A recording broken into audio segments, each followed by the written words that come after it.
Bonjour à tous et bienvenue sur cette première émission de 100% Paddock pour les récaps de Grand Prix.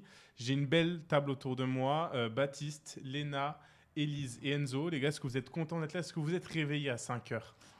Oui, c'était dur, c'est mais peut-être pour ça qu'on est là. Alors moi, j'ai pris seuls. un peu le contre-pied, tu vois. Je me suis dit, lever à 5h, ça va être compliqué. Du coup, je me suis pas couché. Lui, Donc, il voilà, s'est couché à stratégie 7h. décalée. On va parler de stratégie décalée également. Mais Voilà. quelle belle transition. Le pont est tout fait. Ouais, non, un beau Grand Prix quand même. Un début un peu difficile quand même pour le réveil. Mais on a une belle course. C'était Ouais. dur, hein, On s'est pas endormi, 4h55, au moins. C'est ça mais faisait longtemps. C'est la course là plutôt de la saison avec Las Vegas aussi qui arrivera bien plus tard dans la saison. Mais ça a été animé. On a eu une très belle course et surtout un très beau départ. Et on va tout de suite en parler parce que ce départ, il a surpris un peu tout le monde. On s'attendait, on avait entendu parler de ces Ferrari avec un peu un départ fusé. Pour le coup, c'est un peu ce qui s'est passé. Donc, qu'est-ce que vous avez pensé de ce départ et un peu début de course? On a eu une belle bataille entre Leclerc et Russell pendant pas mal de tours. Vous avez pensé quoi un peu de ce départ? Moi, j'ai appréhendé un peu. Je me suis dit, avec toutes les nouvelles régulations, tout ça, je me suis dit, il y a la moitié de la grille qui va pas partir, qui vont rester collés. Et au final, ils se sont quand même très bien débrouillés pour la plupart. Il y a eu quelques petits dérapages, tout ça, mais ça s'est bien passé quand même. Surtout qu'il y a eu un petit couac sur la direction de course qui s'est amusé. Oui. un peu Ils ont littéralement pas allumé le 5e feu. quoi. Ils l'ont allumé, mais ils l'ont éteint direct après. 0,1 seconde apparemment, selon les dates. Sur un premier départ comme ça, d'une nouvelle réglementation où déjà à Bahreïn c'était un peu cata. Moi personnellement, je vous parlais du réveil à 4h55 qui était difficile.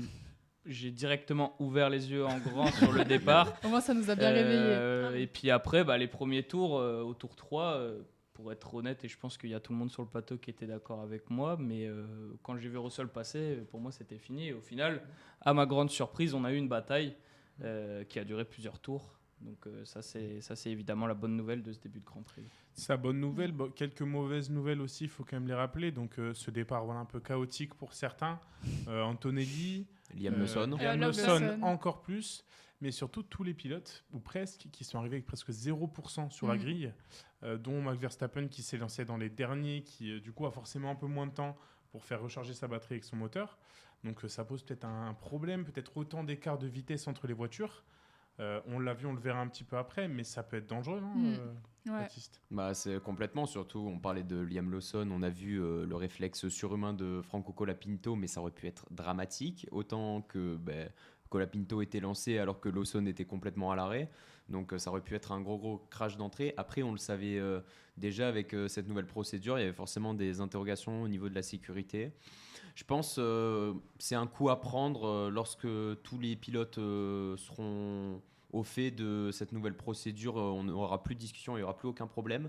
Mais d'ici là, ça promet d'être animé au niveau des départs et surtout, faut maintenir l'intégrité physique des pilotes intacte. C'est-à-dire que s'ils prennent le coup d'ici, je sais pas moi, 10 Grands Prix, mais que d'ici les 10 Grands Prix, on a eu plusieurs gros incidents, est-ce que ça vaut vraiment la chandelle? Je suis pas sûr. On peut la mettre justement normalement sur la télé, la vidéo du départ où ça a été très très chaud entre Colapinto et Lawson. C'est vrai que ça a été un moment assez chaud. On a peur de voir un peu ça. Après, on pouvait le voir avec l'ancienne réglementation, avec les gens qui patinaient, mais peut-être encore plus cette saison. Voilà, c'est quand même, ça passe très très proche. D'un autre point de vue, on le voit encore plus. On se demande comment il arrive à ne pas toucher Lawson. Ça rappelle Adjar à Monaco. Ouais, exactement. Les réflexes surhumains. Et non, c'est sûr, c'est un peu compliqué. Après, il y a la procédure de départ qui a été changée encore par rapport à Bahreïn. Ils ont rajouté 5 secondes, pourtant même par rapport à Bahreïn, quand ils avaient testé la nouvelle procédure de départ. Donc normalement, ça devrait régler les problèmes. Là, on est aussi sur un Grand Prix qui recharge peu les batteries, comparé notamment à la Chine le week-end prochain. Donc peut-être que ça y joue un peu. On verra, c'est le début. Mais en tout cas, ça peut être prometteur pour les premiers tours de bataille. On a vu entre les écuries... Surtout que la gestion de batterie, il jouait beaucoup, un peu Enzo. Là, on n'a entendu que ça. Après, sur les départs, ce qui est assez étrange, c'est que sur le tour de formation, il roule quand même relativement lentement, donc avec beaucoup de freins. Donc la batterie est censée se recharger. Donc ça, je pense que ce sera le cas sur tous les Grands Prix, en tout cas tant qu'il n'y aura pas une solution qui sera trouvée. Mais bon, ça ne va pas durer non plus 15 courses. Donc c'est ça que j'ai trouvé un peu étrange. On a vu Russell il s'est vanté d'avoir 0% de batterie alors que les Leclerc Hamilton derrière c'était pareil et pourtant le départ il a été meilleur. Je sais pas, honnêtement, C'est un peu l'interrogation que j'ai ce soir sur ces départs-là. C'est est-ce que la batterie va tenir pour les prochaines courses? Parce que si ça ne tient pas, on risque de voir des situations similaires à ce qu'on a vu hier. Pour rester un petit peu dans le Power Unit, on va parler un peu des premières VSC, de la première Virtual Safety Car causée par notre Français Adjar sur une rupture moteur. On ne sait pas si ça vient de la boîte de vitesse de la batterie. En tout cas, c'était un problème qui arrivait au premier virage pour le Français au départ de la course. Il a dit en interview sur Canal que il avait la sensation que le moteur allait exploser. Donc ça paraît un peu dingue qu'il ait tenu quand même 11 tours avec ce moteur qui faisait un bruit anormal. Que l'équipe ne lui ait rien dit à la radio en mode rentre, préserve le moteur. Alors que on sait, le début de saison, il y a peu de pièces. Donc vous en pensez quoi un peu ce truc-là où ça peut paraître un peu bizarre? Une anomalie ressentie par Adjar dès le début, mais rien chez Red Bull dans les datas. Est-ce que sur le moteur Red Bull, ça peut pas faire un peu bizarre, Léna? Moi, je trouve que d'un côté, ça fait bizarre, mais de l'autre, je pense qu'on avait une volonté de l'écurie de pousser Adjar jusqu'au bout, dans le sens où il s'est très bien qualifié. Il a fait une magnifique 3e place, son meilleur résultat en qualification. Donc, potentiellement que l'écurie aurait aurait été joué gâché. là-dessus. Comment ? Ça aurait été gâché de l'arrêter au bout de 2-3 tours. Je pense aussi, après, effectivement, et tu l'as très bien dit, on peut aussi se poser la question sur le fait qu'ils n'aient pas beaucoup de pièces en début de saison. Donc, je ne comprends pas trop où s'est positionnée l'écurie sur ce choix de communication. Après, je pense pas, pour revenir à ce que tu as dit, je pense pas qu'ils aient voulu prolonger. Je pense que vraiment rejoindre sur le fait qu'ils n'avaient pas forcément de data. Parce que gâcher, sachant, vu ce qui s'est passé sur les premiers tours et que s'il a eu le problème au premier virage, ça aurait pu casser directement. Et avec les fous furieux qui arrivent derrière, ça peut créer un suraccident. Honnêtement, je pense pas qu'il y ait eu ce problème-là. Je pense que s'il y avait vraiment eu un problème, il l'aurait arrêté. Maintenant, comme il l'a dit, il a senti au premier tour. Mais nous, sur les on-board, quand on voit le premier tour, c'est pas forcément le cas. Donc, un petit bruit moteur qui change un peu, le ton change un peu, il est un peu plus grave, un peu plus fort, mais c'est vrai que c'est léger, quoi. C'est sûr que comparé à quand il casse le moteur, là on voit vraiment qu'il y a tout qui part en sucette. Mais sur le départ, moi, j'ai pas, à part ce petit bruit, comme je te dis, j'ai pas senti de nette différence. Non, c'est sûr. Et donc, bien évidemment, cet abandon, il y a eu une virtual safety car après cet abandon. Et c'est là qu'on a vu les premières stratégies se dessiner, peut-être les premières erreurs pour l'écurie italienne.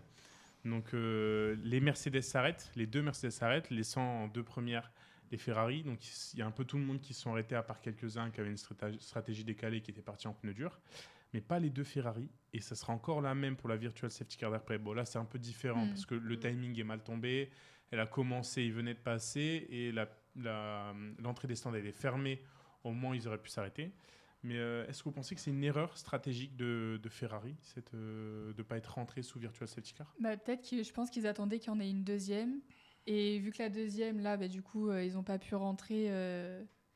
Alors, je sais pas s'ils ont pu se plaindre ou pas de ça, mais... Vasseur l'a dit qu'ils avaient prévu de s'arrêter sur la deuxième. Ouais, donc voilà, et je pense que c'est pas forcément une erreur stratégique, mais en tout cas, la chance, elle a pas joué en leur faveur, quoi. C'est sûr. Après, en plus, il faut rappeler qu'ils ont eu un peu moins de données que Mercedes sur les longs relais, parce que Mercedes a fait des très longs relais le vendredi. C'est pour ça qu'ils ont été un peu moins rapides, notamment sur la première séance, que les Ferrari. Ce que n'a pas fait Ferrari, ils ont privilégié un petit peu plus les tours rapides et un peu moins les très longs relais, surtout en pneus durs. C'est peut-être ça qui leur a coûté justement ce manque de données sur l'usure des pneus. Donc, ça a posé un peu de problème. Mais est-ce que vous pensez que ça leur a coûté la victoire, Baptiste? La victoire doucement. Après, on ne sait jamais ce qui aurait pu se passer. Bon, Mercedes, on savait que c'était eux qui allaient avoir le plus gros rythme. De toute façon, même, je pense, admettons, dans un monde hypothétique où la FIA n'avait pas fermé l'entrée des stands, Ferrari aurait effectué son arrêt lors de la deuxième virtual safety car. Quand même, Mercedes semblait avoir un rythme entre 4 à 5 dixièmes plus rapide. Donc, selon les estimations, ils auraient terminé Ferrari environ à 5 secondes des Mercedes. Donc peut-être que le double podium était jouable. Maintenant, la victoire, ça semblait un peu compliqué. Russell semblait intouchable au bout d'un moment. Non, mais ça montre quand même que l'écart est un peu moindre par rapport aux qualifications. Alors, il faut rappeler qu'en qualification, les Ferrari, c'était un petit peu loupé. Ils ont avoué... Il y avait un problème sur la batterie. C'est un problème sur la batterie en Q3, sur le déploiement et la recharge de la batterie. Donc, non, c'est sûr que ça aurait l'air d'être plus proche qu'en qualif. ça permettra peut-être d'avoir un petit peu de spectacle et peut-être pas une domination totale de Mercedes pendant toutes ces saisons. En tout cas, on peut que espère. croiser les doigts. Exactement. Sinon, ça risque d'être un peu long. Ça va être long, C'est ouais. ça.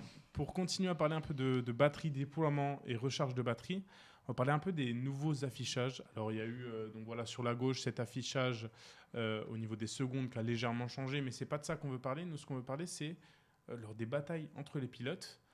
On n'a pas forcément de données sur les batteries. Alors, on en a un petit peu voilà, à côté des kilomètres-heure. On sait quand il déploie la batterie, quand il la recharge. Mais on a eu un moment donné sur quand est-ce qu'ils utilisent l'overtake, mais c'était pour une bataille dans toute la course. Qu'est-ce que vous en pensez un peu de ces affichages, notamment de ces données sur la batterie pour les spectateurs lors du premier Grand Prix? On en manque clairement.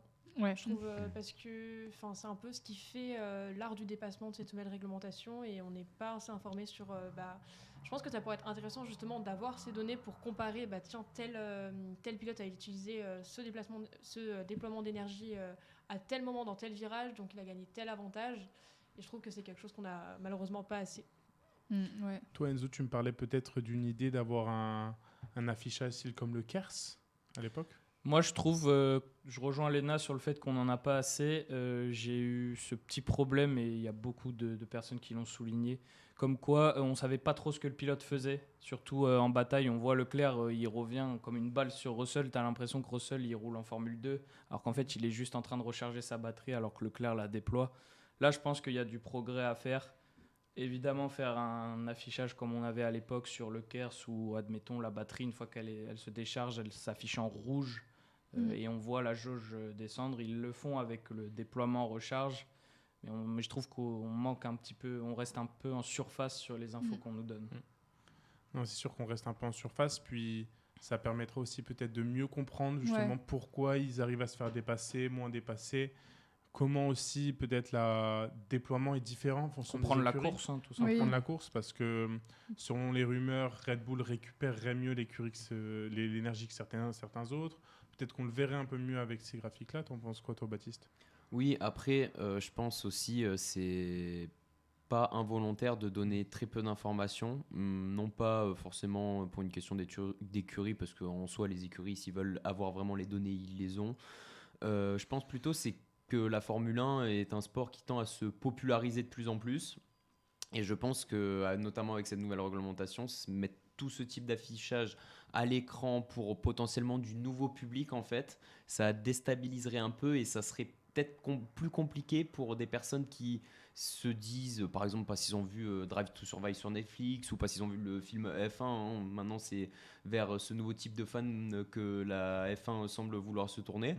Donc je pense mettre tous ces types d'affichage, ça les déstabiliserait un peu et ça les empêcherait de se mettre complètement dans l'immersion, de se dire oulala, il y a trop de données, trop de chiffres, trop de graphiques que je comprends pas en fait, trop compliqué. Ouais, mais au final, Après, pourquoi là, avoir c'est trop vague. Ah mais je suis pourquoi d'accord. avoir fait la nouvelle réglementation si Oui. c'est pour se Ah, je suis populariser. complètement d'accord, mais je pense que en fait c'est la nouvelle réglementation à ce niveau-là. On est plus dans le spectaculaire. On a vu aussi beaucoup, comme tu l'as souligné, la bataille entre Russell et Leclerc. Si on prend les derniers grands prix, tous les grands prix de la dernière saison, soit on n'a pas eu énormément de batailles de ce type. Hein. Déjà, ce qu'il faut souligner, c'est qu'on n'a entendu aucun pilote se plaindre du dirty air, par exemple. Ouais, ça pour le coup, c'est une Et plutôt ça, bonne nouvelle. c'est une très bonne Ouais. nouvelle. Donc un pilote se plaint du dirty air et surtout des pilotes qui ont de la facilité à dépasser. Il y a eu 75 dépassements de plus que l'année dernière sur ce Grand Prix. C'est quand même énorme. On est à 120 dépassements cette année.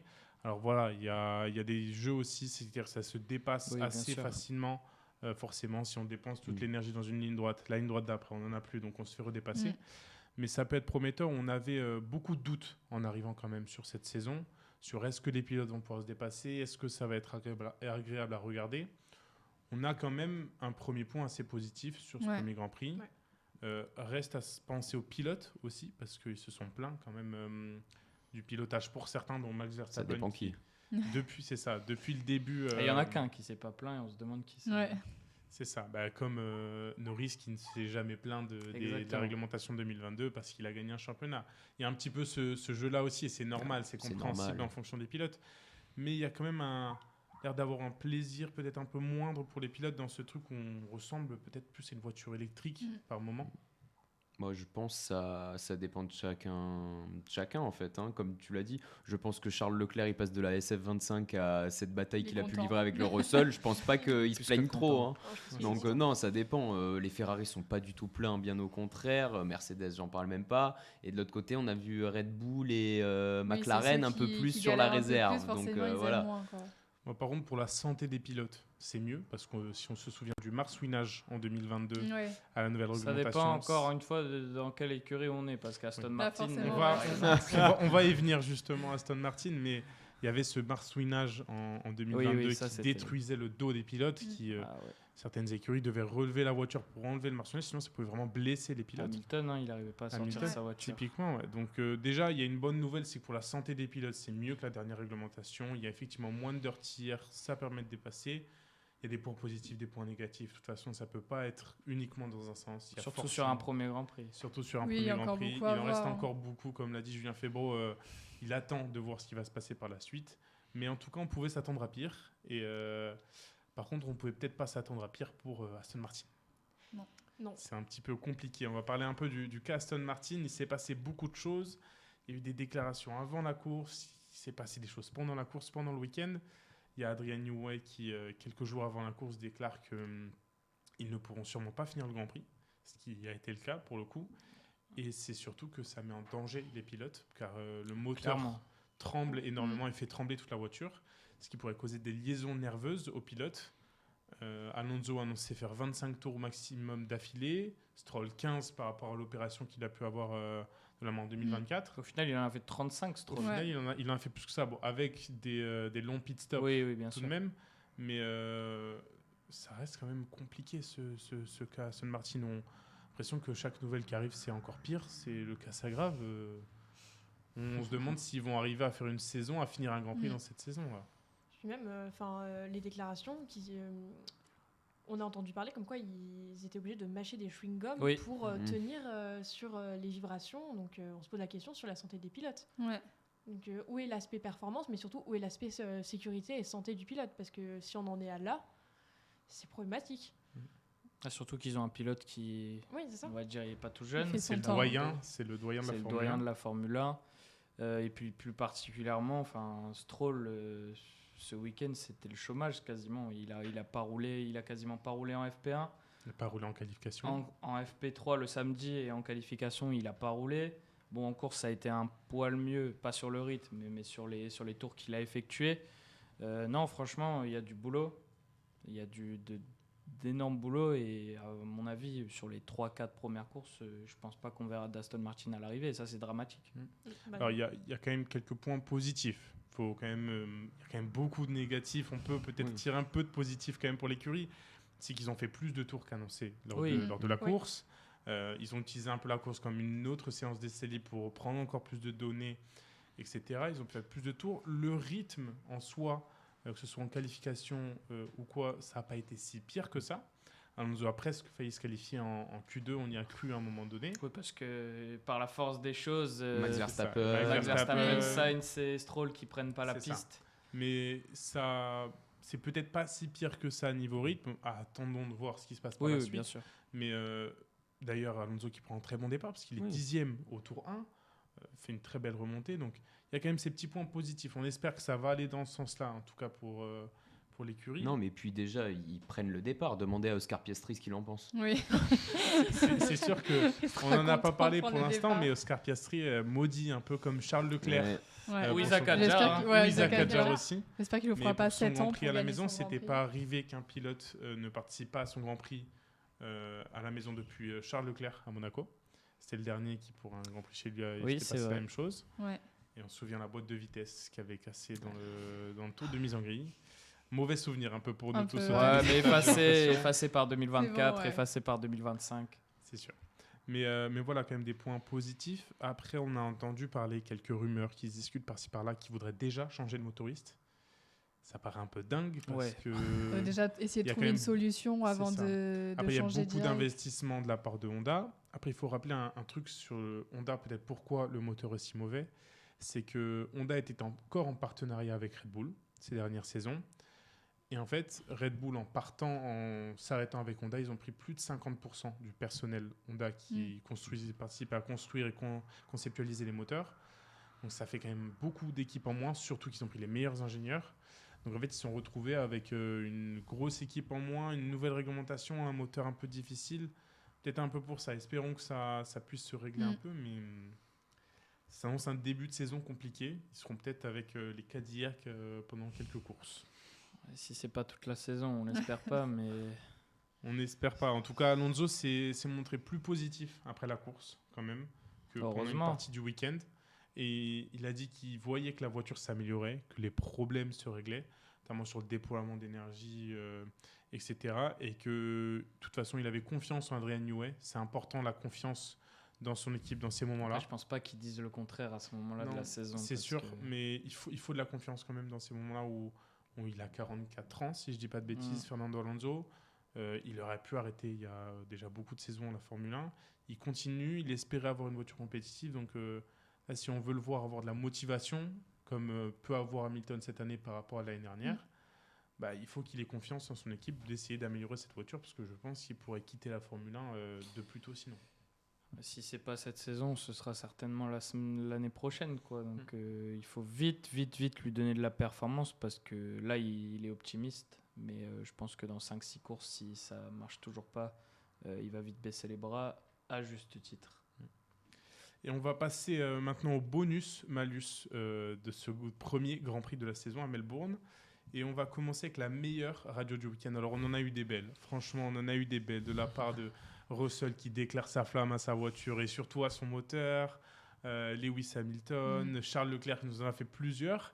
Et on a choisi Charles Leclerc pour la meilleure radio, puisqu'il nous a fait une petite référence à Mario Kart sur le bouton overtake. Donc c'est comme utiliser un petit peu le champignon de Mario Kart. Qu'est-ce que vous en pensez un peu de cette radio qui a fait bien rire tout le monde et qui pour le coup semble plus trop vrai. C'est pas le seul à avoir eu cette sensation, c'est pas le seul à avoir fait cette déclaration pendant le Grand Prix. Non, franchement, c'est bon. En soi, c'est ça que j'aime beaucoup avec les radios de pilotes, c'est que ce sont des grands professionnels, ils sont à un niveau mais inimaginable de conduite. Et pourtant, c'est nous, quoi. Oui. C'est nous, c'est-à-dire c'est aussi des humains, il a l'expérience Mario Kart et du champignon. Non, franchement, la radio est marrante. Et franchement, même nous, je pense, de la télé, de ce qu'on a vu, par exemple, des fois, lors de la bataille avec Russell, on avait l'impression qu'ils étaient plus ou moins sur le même rythme. Et d'un seul coup, on voit Leclerc prendre une sorte d'impulsion et passer devant. On comprend pas trop pourquoi. Et Russell le repasser. Donc, ça donne carrément cette impression. Le champignon. C'est ça, il y a des petits montages qui ont été faits en plus sur les réseaux sociaux qu'on a peut-être sûrement tous vu passer. Très bien fait d'ailleurs. Très bien fait, ouais. Et non, c'est sûr, ça fait un peu rigoler. C'est bien ces petits moments il faut un petit peu de détente dans les courses. C'est ça. Mais surtout que, Charles Leclerc, si on se souvient, l'année dernière à Melbourne, ce qu'il nous avait dit... Must be the water. Ah oui. Il faut des sorties, sacré souvenir quand le baquet était plein d'eau. Donc non, il nous offre du beau spectacle à Melbourne et ça a été un peu quand même tous les pilotes pendant cette course. Mais non, c'est celle-là qu'on a décidé de retenir. Voilà, c'était plutôt sympa. Et on va maintenant passer au meilleur dépassement avec toi, Léna. Donc, tu vas nous parler d'un dépassement. Justement, on en a parlé beaucoup de ces deux protagonistes et ils nous ont offert du beau spectacle au début de cette course. Et du spectacle, ça tu l'as dit, parce que dès ce début de Grand Prix, le spectacle a été immédiat. Déjà, on a eu dès le premier tour, on a assisté à un duel intense entre George Russell et Charles Leclerc, qui se sont menés une bataille jusqu'à être roue contre roue. Donc Leclerc avait pris l'avantage avec un super envol dès le départ, on l'a vu dans ce début d'émission. Cependant, le pilote Mercedes, nettement dominateur ce week-end, on l'a vu en qualification, a su réagir immédiatement, profitant de sa puissance moteur démentielle. Il a réussi à repasser le monégasque. Au tour 3, Charles Leclerc, batterie plus rechargée que celle de Russell, trouve l'ouverture. Dans la ligne droite précédant le virage 11, Leclerc est collé dans le diffuseur de la Mercedes, se décale sur la trajectoire extérieure, qui est également la trajectoire du virage. Donc il peut freiner plus tard, il va enrouler Russell sur l'extérieur, reprenant la tête du Grand Prix. C'est un peu un dépassement qu'on voit assez souvent quand même sur ce Grand Prix, mais là on a l'impression que c'est encore plus facile avec ce boost d'overtake. Et il a d'ailleurs refait quelques tours plus tard. Et oui, toujours dans la bataille, mais quelques tours plus tard, à l'image de son dépassement, Leclerc tente une offensive sur Russell en tête au tour 11, mais le Britannique, qui avait probablement vu une nouvelle attaque venir du même endroit, tente de bloquer le monégasque sur l'extérieur.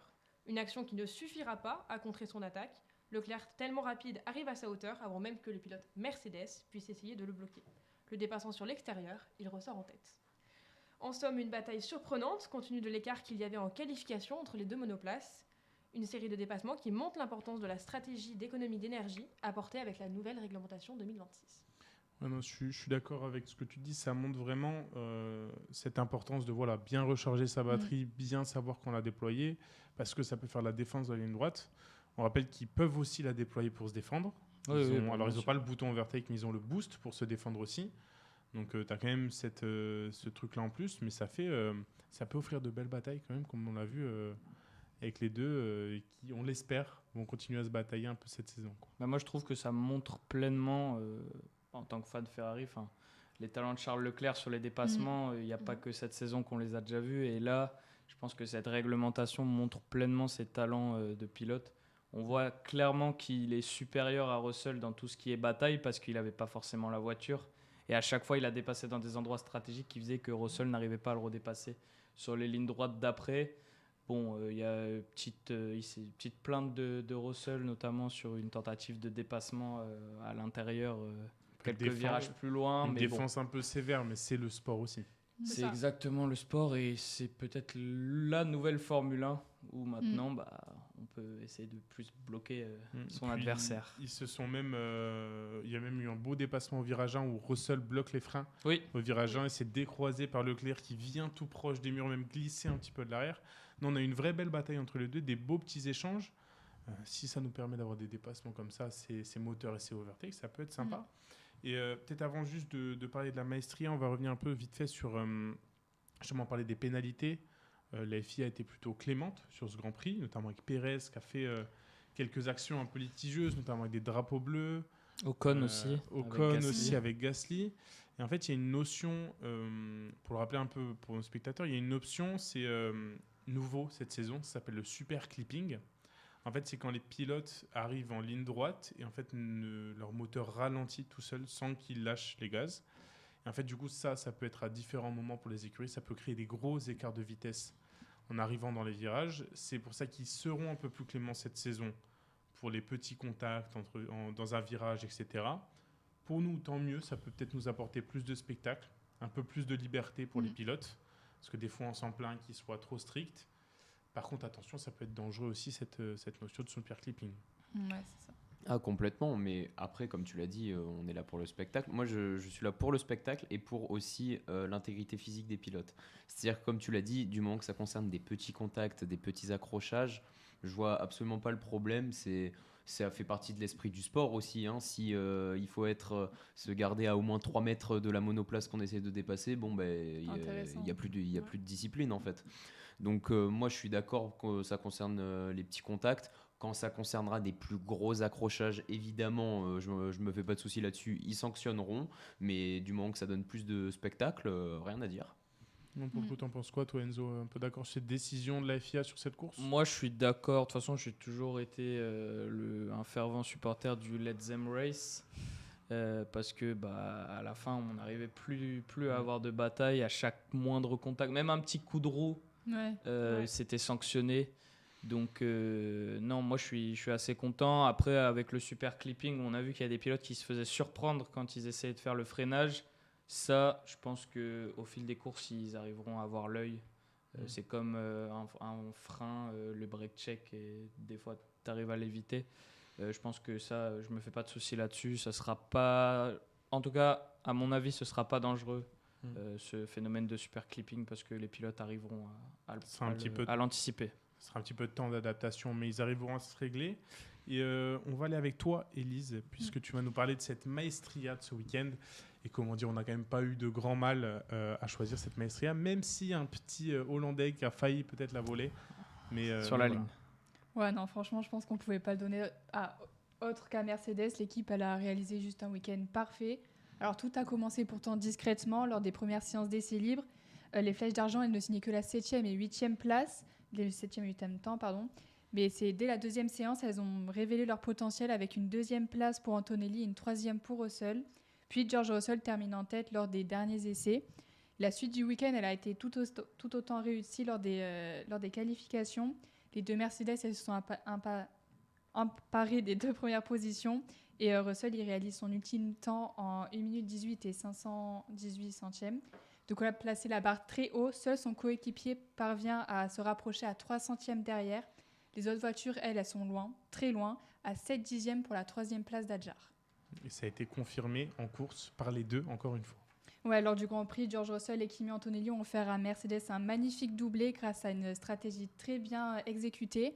Russell, parti en pole, s'est battu, on l'a vu longtemps avec Charles Leclerc pour la tête, mais les Mercedes ont profité des périodes de virtual safety car pour effectuer leur unique arrêt, là où les Ferrari ont prolongé leur relais. Malgré des pneus très usés en fin de course, Russell a réussi à conserver la tête jusqu'à la fin de la course. Kimi, quant à lui, a signé une course aussi très solide. Après un départ difficile, le pilote italien est remonté en 2e position par rapport à la stratégie à un seul arrêt. Alors, est-ce que c'est un simple week-end de course réussi ou alors est-ce que c'est une démonstration de ce qui nous attend pour toute la saison? L'avenir nous le dira. L'avenir nous le dira. Et à noter que c'est le premier doublé de Mercedes. C'est ce que j'allais dire. Sans Lewis Hamilton depuis 1955. Et ça, c'est une performance. Quand Il même. est sur le live et se reconnaîtra. Merci JP, parce que c'est toi qui m'as donné cette statistique. Mais oui, non, premier GP depuis très très longtemps pour Mercedes, sans Lewis Hamilton. On en aura peut-être d'autres cette saison, sûrement Je d'autres. pense, Ça ouais. m'étonnerait. Probablement, Je pense Ça c'est m'étonnerait que ça inévitable. soit le seul cette saison. Mais non, en tout cas, très très gros début de saison de la part de Mercedes. Vous en avez pensé quoi de cette course? Est-ce que vous avez... Il n'y a pas forcément Dominé, grand-chose à dire. ouais, hein. dominé, mais pas Dominé. surpris en fait. On les avait annoncés pendant très longtemps comme la première force du plateau. On arrive, c'est la première force du plateau. Qualification à la limite, on est plus surpris et dans le sens agréable que l'écart avec Oui. les autres forces soit plus réduit, notamment avec Surtout Ferrari. avec Ferrari. Ouais. Surtout avec Ferrari que ce qu'on pensait, parce que c'est vrai que McLaren et Red Bull, il y a encore du taf au niveau de la performance.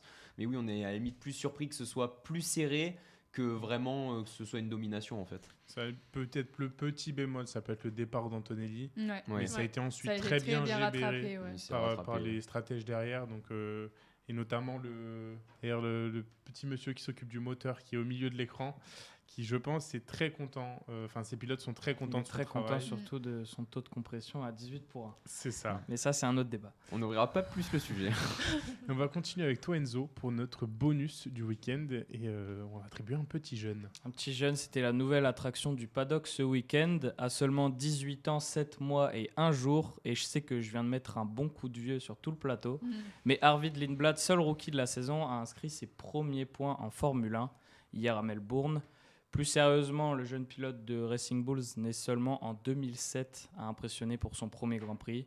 Et on peut dire qu'il en avait des choses à apprendre, les procédures de départ extrêmement délicates cette saison, la gestion de la batterie avec le boost, l'overtake ou le recharge, la gestion des pneus et tout simplement la pression d'une première course en Formule 1.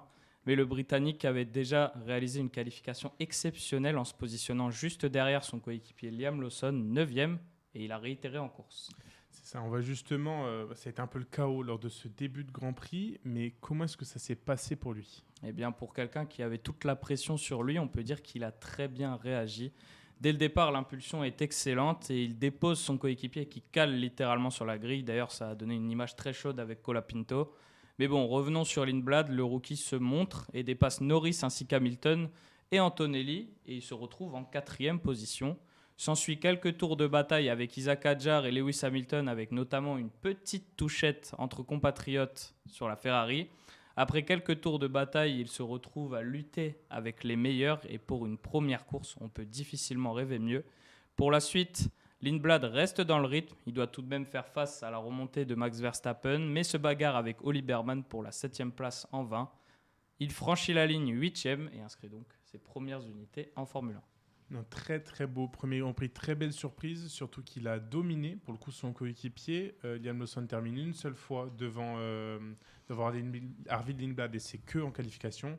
Course était d'ailleurs très compliquée pour le Néo-Zélandais. Ouais, il était très mal parti déjà. C'est ça, une première course de Cador. On peut espérer peut-être un parcours à la Isaac Hadjar pour lui sur cette saison.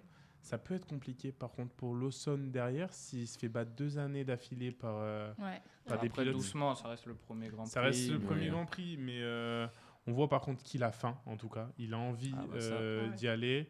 Même pendant ses déclarations à la radio et tout, Il reste propre aussi, cette petite touchette avec Hamilton, mais c'est un pilote qui reste propre, à voir, à observer ce qu'il fait cette saison, parce qu'il peut peut-être nous offrir de belles choses, surtout que Racing Bull, un peu une belle surprise sur ce début de saison.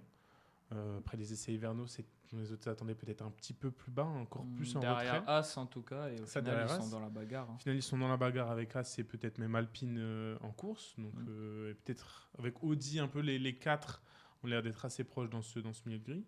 Donc, ça peut faire de belles batailles en milieu de grille pour cette saison. Et on va terminer avec toi, Baptiste, puisque tu vas nous donner un peu le malus du week-end. Et ça a été le premier de la saison, mais surtout le premier d'une histoire pour une écurie. C'est justement eux qu'on a attribué le malus. Et oui, mais bon, on ne va pas se mentir, il n'y avait pas énormément d'attentes concernant la performance de Cadillac pour ce premier Grand Prix. Tous les regards étaient naturellement tournés sur le haut de la grille. L'écurie américaine s'est lancée en plus de cela en P18 et P19 et n'avait rencontré pour autant aucun problème majeur ce week-end jusqu'au 15e tour de la course. Valtteri Bottas est victime d'un problème mécanique et se retrouve contraint d'abandonner à l'entrée de la voie des stands sans pouvoir ramener sa monoplace jusqu'au garage. Le Finlandais comptait déjà un tour de retard au tout début de course, donc c'est dire un petit peu l'écart de performance. Sergio Pérez s'est uniquement fait remarquer lors d'une bataille face à Liam Lawson, durant laquelle il a envoyé le Néo-Zélandais hors piste, non sans rappeler quand même l'incident lors du Grand Prix du Mexique 2024. Le Mexicain d'ailleurs frustré finit la course à la 16e position, Sergio Pérez le retour, mais avec 3 tours de retard sur George Russell face à un constat implacable, il n'était pas dans le rythme, il y a donc encore beaucoup de travail. Au bout de 17 tours seulement, Bottas était déjà pris un tour de retard par rapport au leader de la course. Et bien que la performance de Cadillac ne marquera pas les annales, il ne faut quand même pas se montrer pessimiste. Mais oui, il ne faut pas l'oublier, il s'agit de la première saison de l'écurie américaine en Formule 1.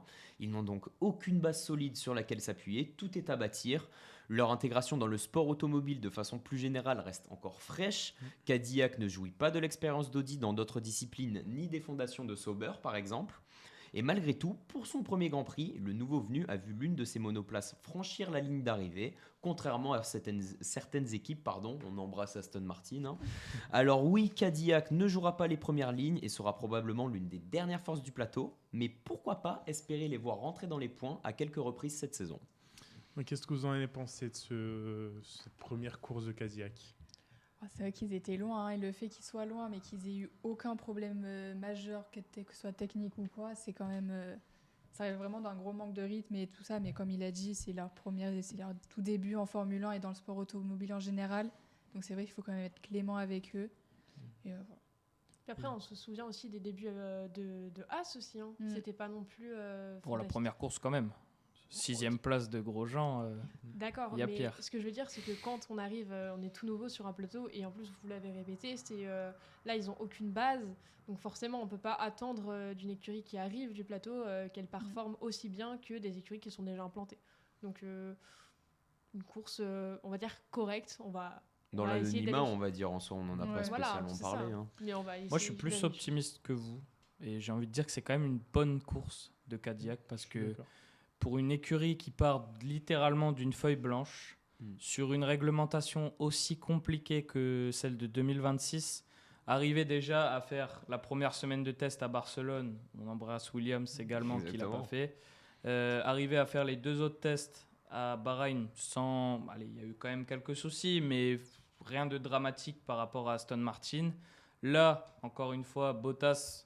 il abandonne, mais apparemment c'est un souci lié au volant, parce que sur son arrêt au stand, il a changé de volant et derrière, après, le volant s'est éteint. Donc, à voir ce que c'est. Ça se trouve, c'est pas un souci lié au moteur Ferrari. Mais finir la course, alors qu'Aston Martin, le week-end, ça a été waouh. Kata, je pense qu'ils sont mieux armés qu'Aston Martin sur ce début de saison. Et donc, moi, je pense que c'est vraiment un week-end très positif, même s'il termine assez loin. Moi, je pense que c'est très très positif pour l'avenir. Justement, quand on voit le parallèle en plus qu'on fait avec d'autres écuries, comme on le fait avec Aston Martin, d'autres écuries implantées, même on a vu Red Bull avec Adjar, enfin quasiment tout le monde a eu des problèmes. Et donc de voir Cadillac avoir des problèmes, notamment avec Bottas, non seulement c'est pas une surprise, mais en plus c'est pas des problèmes majeurs et hors des limites qui seraient complètement irrattrapables ou ce genre de choses. Non, c'est ça, c'est quand même Ce qui va être majeur, important pour l'écurie, ça va être de progresser, de gagner du temps, d'améliorer la voiture. C'est là qui peut changer toute la saison, peut-être leur faire marquer des premiers points cette saison, ça serait chouette. Sur une course à la Allemagne 2019 où il y a le chaos total, pourquoi C'est pas. sur le chaos total, où on rappelle quand même on est dans une nouvelle réglementation, il peut y avoir beaucoup d'abandons, il y en a eu pas mal lors de cette course. Bien sûr. Donc on peut rapidement se retrouver avec presque tous les pilotes qui marquent des points dans une course. Donc non, on peut espérer les voir marquer quelques points, ce serait chouette pour l'écurie américaine qui puisse marquer quelques points. En tout cas, voilà, une belle première course, du spectacle, des plus, des moins. Il s'est passé quand même beaucoup de choses. On ne s'est pas ennuyé comme on a pu s'ennuyer sur certaines courses. Ouais, en 2023. On va retrouver la F1 le week-end prochain en Chine. Premier week-end sprint de la saison. Ça va peut-être être un peu compliqué parce que peu de temps pour régler les monoplaces. Ouais. Ça arrive assez tôt. Fred Vasseur a parlé d'amélioration qui arrivera peut-être juste après la Chine d'ailleurs pour Ferrari, en interview avec Canal. De toute façon, ça va arriver très vite. Ça va être une course au développement cette saison. On risque de voir des nouveautés chaque week-end. Mais donc voilà, un prochain Grand Prix sprint qui va arriver très très vite. Un peu plus tard pour nous le dimanche matin. Ça serait un peu plus agréable pour le réveil. Mais voilà, en tout cas, un beau début de saison. Espérons que ça continue comme ça pour toutes les écuries, que ça aille dans le même sens et peut-être pas une domination totale de Mercedes, une bataille à 2 écuries devant. Ça pourrait. 2 dans un premier temps, après qui sait. Pourquoi pas plus. Qui sait, on rappelle, voilà, il y a quand même le 4, voilà, le top 4 qui reste toujours le même, inchangé. Oui. Pour l'instant, la hiérarchie semblerait se dessiner pour Mercedes, Ferrari, Red Bull et McLaren qui seraient assez proches, un petit peu derrière même Ferrari. Même si je pense que Red Bull a un avance sur McLaren. Sur McLaren parce que Hadjar était vraiment au-dessus et Verstappen s'est raté. Et on l'a vu que Verstappen, au final, il finit pas très loin de Norris. Je pense qu'avec un peu plus de tours, il peut peut-être finir devant le Britannique. Donc, ouais, Mercedes qui a un coussin sur Ferrari, qui a 3 coussins sur Red Bull, et Red Bull a un coussin sur McLaren. McLaren, c'est vraiment, pour moi, une petite déception. Ça a été une petite déception pour les pilotes aussi. Espérons pour mieux que ça soit un petit peu mieux en Chine. Ça va être différent aussi. Plus de récupération d'énergie, des plus gros freinages. Aussi une très longue ligne droite, plus longue qu'en Australie. Donc à voir si le super clipping ne va pas arriver tôt dans cette ligne droite. Ouais. Ça va être un petit peu intéressant de voir ça le week-end prochain. En tout cas, on se retrouve lundi prochain pour le prochain débrief de Grand Prix. Très content en tout cas d'avoir été avec vous pour cette émission. Bonne soirée et restez connectés.